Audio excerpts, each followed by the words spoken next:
Tudo bem, pessoal? Nessa chamada do autor, a gente vai trabalhar com despesas obrigatórias de caráter continuado. Muita atenção.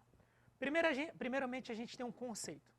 Você está vendo aqui que eu usei 3 círculos. Cada círculo desse tem uma parte do conceito. Primeira parte do conceito, despesa corrente.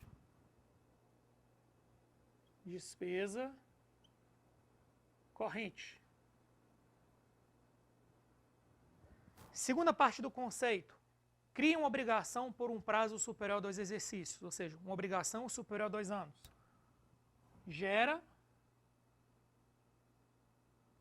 obrigação maior que 2 anos. E terceira e última, derivada de lei, medida provisória ou ato normativo. Derivada de lei, medida provisória ou ato normativo. E aí, deixar bem claro, só vai ser despesa obrigatória de caráter continuado quem ao mesmo tempo atender esses 3 conceitos, ou seja, quem estiver na interseção, quem estiver aqui.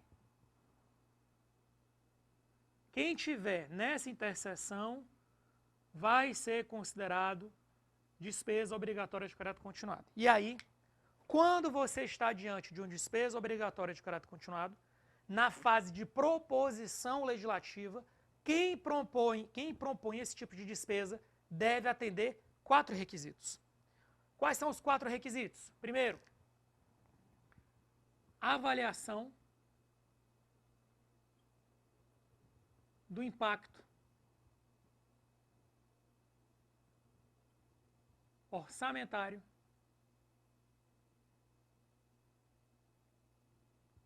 e financeiro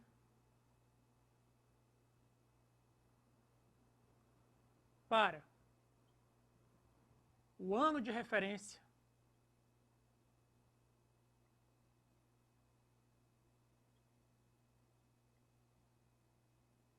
e os 2 seguintes.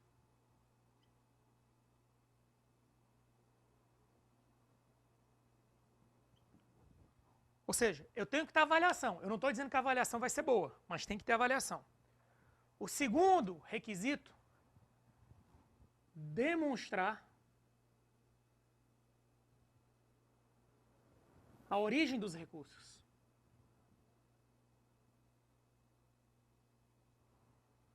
De onde vai vir o dinheiro para cobrir isso aí? Tem que ter isso aí. Aí você tem o terceiro requisito. O terceiro requisito, ele pode parecer que é igual ao primeiro, mas não é. Porque uma coisa é você ter uma avaliação. Outra coisa, que é o terceiro requisito, é demonstrar que as metas fiscais não vão ser prejudicadas. Não vai ter impacto sobre as metas fiscais. Demonstrar que as metas fiscais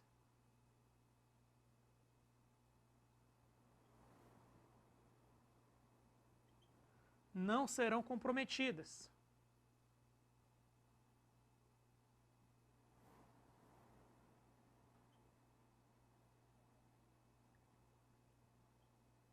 Aí aqui eu quero destacar 2 coisas. Primeiro, memória de cálculo da metodologia, memória de cálculo e compatibilidade com o PPE e com a LDO.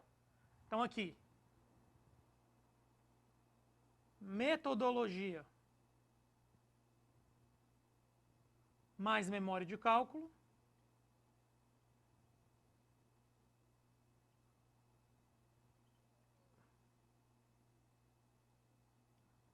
e o outro item seria compatibilidade com o PPA e LDO. Então, compatível com PPA mais LDO. E chegamos na última. A última é medidas compensatórias. As medidas compensatórias aqui, na despesa obrigatória de caráter continuado, sempre são obrigatórias. Então, repetindo. As medidas compensatórias aqui, na despesa obrigatória de caráter continuado, sempre são obrigatórias. Então, medidas compensatórias.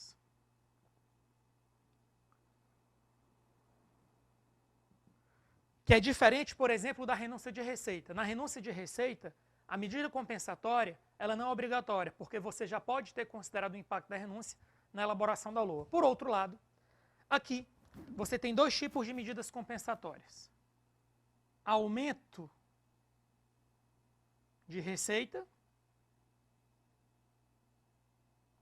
e redução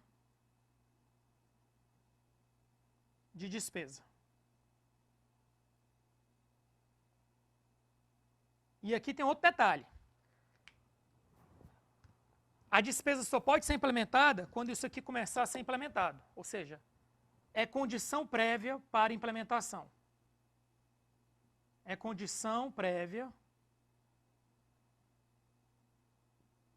para implementação.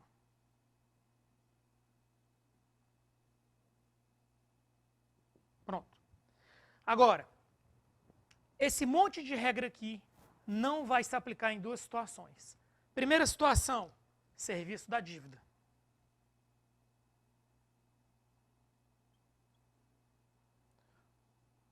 Só que esse termo aqui, serviço da dívida, ele não é o mais preciso. Por quê?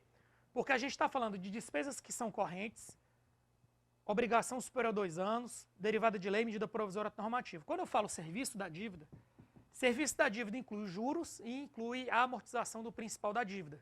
A amortização do principal da dívida é despesa de capital, nem entra aqui. Ou seja, onde eu quero chegar com isso? A LRF, nesse ponto aqui, ela não foi tão precisa, ela deveria ter usado o termo juros.